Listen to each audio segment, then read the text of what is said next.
Sono Omar Mio, il presidente dell'associazione New Tennis La Rotonda. Gestisco il circolo dal 2005. Prima di me c'erano i miei genitori. Il circolo è sempre rimasto di famiglia, quindi sono la seconda generazione. È dal 77 che ci siamo a Vicenza con questo progetto sportivo. Abbiamo aggiunto il calcetto, abbiamo aggiunto il padel e infine abbiamo aggiunto l'ultima attività che è il beach volley e il beach tennis. L'idea del fotovoltaico è di riuscire a ridurre quelli che sono i costi fissi dell'elettricità e il gas, che nelle strutture sportive sono una bella fetta. Le strutture sono ampie, alte e riuscire a riscaldarli per bene è difficile. Il progetto prevede quello di riuscire ad ampliare la struttura per abbassare anche i costi del gas, che attraverso delle pompe di calore si può riuscire a renderlo più accessibile. Tutti i club dovrebbero andare in quella direzione lì, con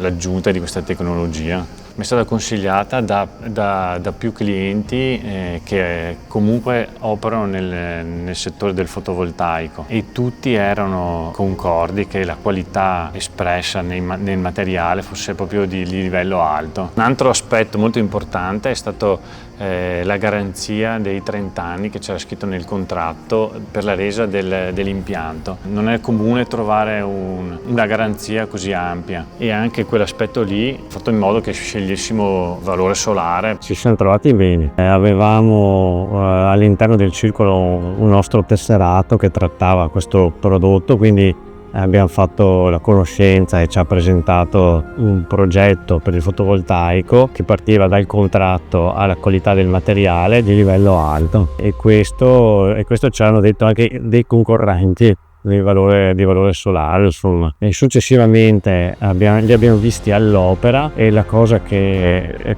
ci ha stupito di più è stata la puntualità di come hanno gestito tutto il montaggio, l'arrivo del materiale, l'installazione. Addirittura hanno terminato prima di quello che era il progetto, insomma, del cantiere. Consiglio valore solare. Lo consiglio come ditta soprattutto, e poi il progetto secondo me dovrebbe essere esteso ai circoli nel mio settore, i circoli di tennis che hanno necessità pure loro di abbassare i costi.